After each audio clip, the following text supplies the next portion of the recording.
Hello, my name is Jordan Scott, and I'm going to be covering the Phase 3 submission for Group 17 for Compensation Administration Online. My group chose to do Suddenlink Communications for a corporate relocation strategy, and more than most, I'm well aware of Suddenlink's structure as I'm an employee of Suddenlink Communications. So in this video, we're going to be covering the why, the how, and the when. Under the why, we're going to be covering arguments for relocating and benefits of relocating the corporate headquarters. Under how, we're going to be doing the recommendations to ease the transition. And under the when, we're going to be doing the anticipated time frame and best time to start the corporate relocation move.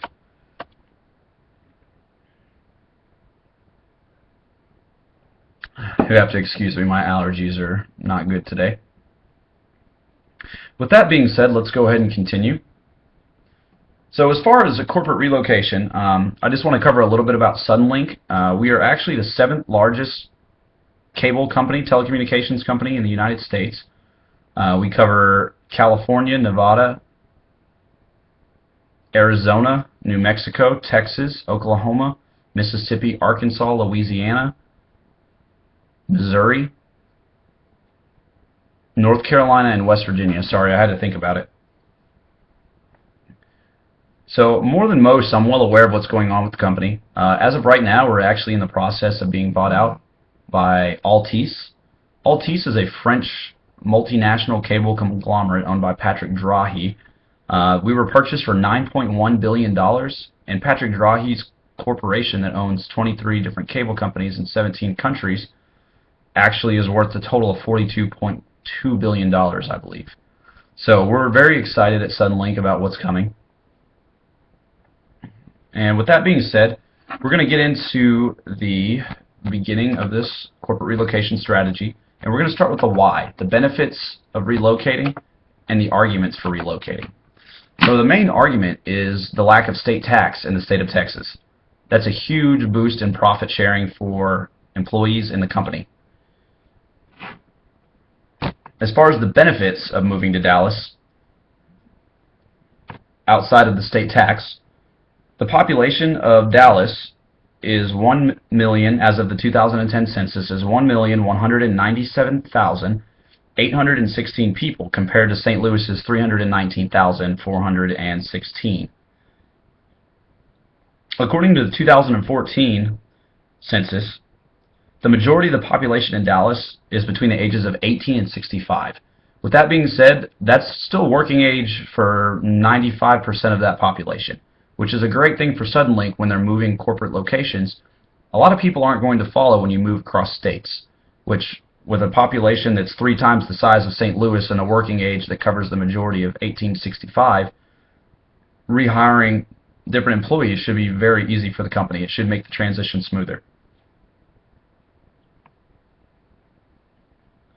Now, with that being said, the annual cost of living in Dallas is $56,827. which is completely doable when the average hourly wage in Dallas is $22.92 an hour.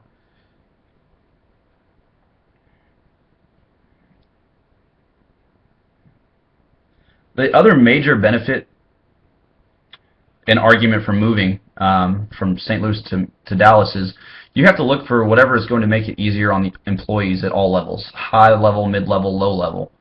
And with that being said, there's less than a 5% difference in groceries, housing, transportation, and healthcare costs between St. Louis and Texas. So your cost to the employee is very minimal. So now that we've covered the how, now that we've covered the why, arguments for relocation and benefits of relocating, I want to go ahead and get into the how, recommendations to ease transition. Now, as far as that goes, me personally, if I was explaining this to the CEO of Suddenlink, Jerry Kent, I would say, I think we should move outside of these benefits that I've given you. Is how do we do this smoothly? Obviously, if you're going to build a corporate location, you have to start early. If you're going to take over an old building and remodel it into your corporate location, you still have to start pretty early. What I would do is, probably 12 months prior to a relocation, I would send out a memo just letting people know, hey, we have a year. and we're looking at moving our company to Dallas, Texas. We have a building already being renovated or built for our purposes, and we would like our employees to come with us. Now, as far as making it easier on the employee, I would offer a cost of living adjustment, because with that being said, if Dallas is a 5% difference in healthcare, groceries, transportation, and housing, I would offer employees that, with the lack of state tax, I would boost employee salary and hourly to cover that 5% differential. The other thing that would make it easier for the employees is hire a large moving company. You know, let employees know we're offering, a freight company is offering, you know, we've purchased their time, and we're going to have them move each of our employees to the state of Texas at no extra charge. While it's an upfront cost to Suddenlink, it would also be, in the long run, it would be minimal. It would be worth the investment for the lack of state tax. When you're worth $9.1 billion, you can imagine how much you pay in taxes every year for the state, on top of federal taxes.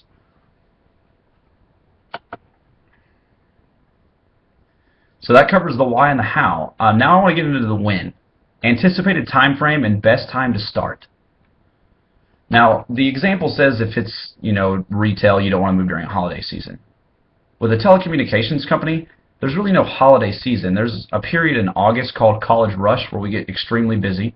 As you know, we're covered in multiple states that have major universities in our service area, and we have thousands and thousands of college students that move back every year that, you know, they're, hey, we're moving to a new apartment, we're back from summer, we want to get cable and internet installed, and we get extremely busy towards August. As far as the time of the year to move the company, I would recommend doing it during the summertime, early summertime, obviously due to our busy volume in August, but maybe June, like June 1st, and I would send out a letter back to that memo. Again, for I would say 90 to 120 day notice is sufficient to let people 4 months to get their affairs in order, and just say, hey, you know, we're following up with our memo that we sent out, you know, 12 months ago announcing our relocation. And we would like to know your feedback, you know, how many people are wanting to stay with us, how many people are going to be unable to make the move. And with that being said, most people between ages 18 and 50 still have, you know, children that are in school, high school, college. So what I would recommend is making that move after May when school is out, so that, you know, parents don't have to worry about starting their kids into a new school in the middle of a semester, middle of a year. You know, nobody likes being the new kid. So I think that would make a lot of your employees happy, and I think that would accomplish everything that you wanted to do as far as your anticipated time frame and the best time of the year to start.